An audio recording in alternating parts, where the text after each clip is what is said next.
Kia ora everyone, my name's Piyush and I go by the handle dj.btrip on Instagram. Book me in for your next wedding. Love to be part of it.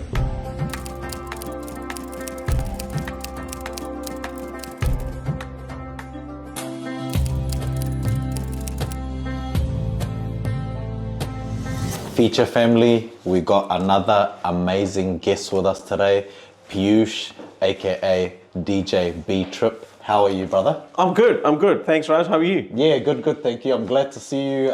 You've been a partner with us for a while, so yes. It's amazing to finally have you in the studio yes. and to finally pick your brain and get to know about your journey, you know? Cool. So can you just tell me a little bit about, like, you know, your upbringing and where you're from and how did you get into this amazing industry? Oh, yeah. So, well, I was born in India. I was about 18 when I moved here. Yes. And I've always kind of loved music. So I remember going to high school, and if you remember those cars with like little boom boxes, so I had one of those. Yes. Yeah. Always used to love my music, and you won't believe it, but back in the day when there was cassettes, we'd use cassettes to mix music. Wow. Yeah. Wow. So I've always been into like just playing with music. Yes. And then about 5-10 years ago, we kind of like, when technology was there, we started DJing just on phones and devices. Yes. So I've always been kind of like, you know, like having fun with music, always enjoyed that. Yeah. But in the last couple of years, I've realized that actually, why not make it as a hobby and convert it into something I really enjoy? Yes. And that's where the journey started. That's awesome, man. It must be so interesting for you to see going from cassette tape to where we are now. Like how's that journey been? Like, has it kind of improved your music, or, you know, like, how's that been for you? Oh, it's been excellent, man. Yeah. I mean, earlier, like, it was so hard to find music because back in, well, cassettes, probably not the right one, but maybe more CDs, you wouldn't find the music that you want, and like, there was not much awareness of, like, there's no libraries and stuff. Yeah. So now you could actually just go in and buy libraries and really find good music. But back in the day, you just have to, like, wing it. Yeah, literally. 100%. Like, I remember back in the days, like, if you wanted a song, you either wait till it comes on or you gotta go get that track. But now it's like, it's on YouTube. It's on YouTube or something, Or you LimeWire it, like, you leave it on download. A LimeWire. Yeah. So I'm from that era, man. Bro, stop making us sound so old. Yeah. No, that's awesome, brother. And so what made you kind of get into, like, obviously you said that, you know, you've always had a passion for music and stuff. And so tell me a little bit about, like, when you decided to be like, okay, I'm going to go into weddings, you know? Yeah, look, it was just a segue, to be honest, because I've done a lot of parties at houses and stuff, and it was an opportunity I got where someone saw me at a house party and they said, look, would you be keen to play for my reception? It was actually at a 21st. So I did someone's 21st, and the guy who was shooting the photos there said, hey, do you want to come and do my wedding next year in Waiheke? Yes. And I was like, whoa, okay. Yeah. And that's where it all started. Yeah.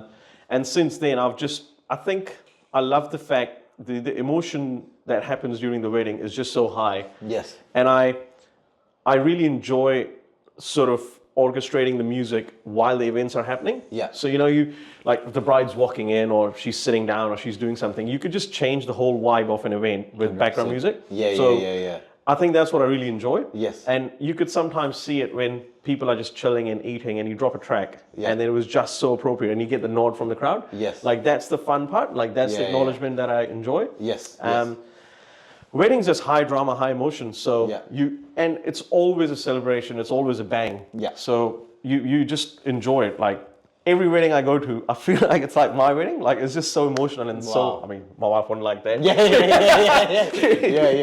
But I get what you mean. Yeah. And you just watch people's faces and, it's just so nice. It's the best. Like, I love it. Yeah. Plus the money's good, so. Exactly. 100%, right? Yeah. But you know, one thing I really love about you is, like, you put on a backtrack based on what's happening during the ceremony. Yes. Yeah, you know, like that adds a whole different touch to it. You know? Yeah. Like I still remember one of the events we did together, and the girl, it was a multicultural wedding, and the girl's in-laws were passing on some gifts to her.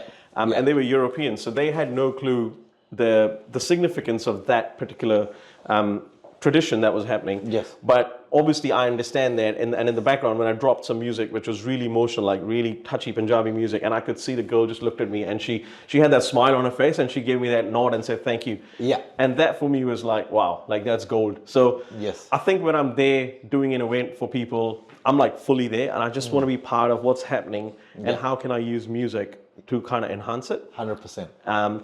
And you always get people who come up with random choices and selection, but you kind of deflect it, you know? Yeah, for sure. So while we're on that topic, brother, tell me a little bit about like, you know, because I can tell you've got a lot of experience in the DJ space, you know? So with all that experience, what makes you stand out from everybody else? What's something you do differently from the rest of the industry, in your opinion, you know? That's a tough one. I think, look, I think all DJs have got a similar sort of skill set when it comes to their ability and their choice and their skill. Some DJs I'd say are more craft, like they're more heavy on their craft. Yes. Some are really good with music. But at the end of the day, as a DJ, you're still dealing with people. And what differentiates me is I am that person that really puts the bride and the groom and their families at ease. Because the last thing you want is one of your vendors throwing a hissy fit and making life miserable for you. Yeah. So what differentiates me in the market is I work with my clients. I basically would spend time setting up their run sheets, going over their run sheets. Like, I don't consider myself as just a DJ when I be part of an event. If there are things I notice that I can help them with, I'll step up and I'll actually help them with that. Yeah, right. So I'm more sort of a sounding board for their planning as well. Yeah. Sometimes most Indian weddings, Yeah. they go over the time frame, like they go over the time limits and stuff. Yeah. And that could be quite tricky for the couple. Yes. So I put them at ease and I manage that for them. Yeah. So I know it's not a DJ's job to change the run sheet. Yeah.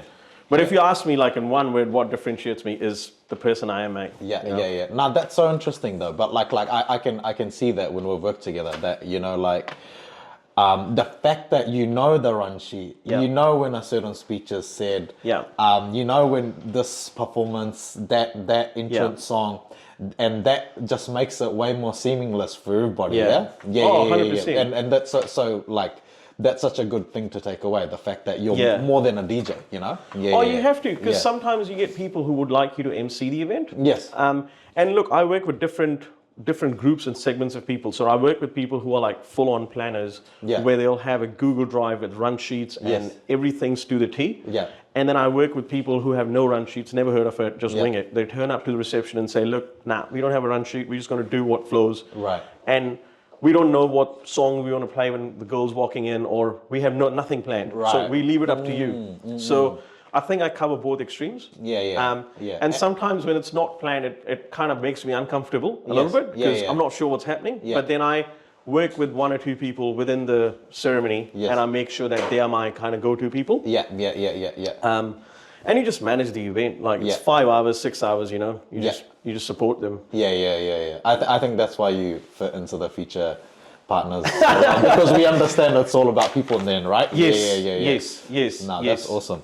And so what do you think is so special about multicultural weddings? Like we've done so many of them. Yes. Like that's kind of our, you know, area of expertise. Like what do you love about it? You know, how do you handle managing both the cultures? Like I think, look, when it comes to multicultural weddings, it's about, like any other wedding, it's about respecting each other's cultures, and it's also about understanding the significance of different things.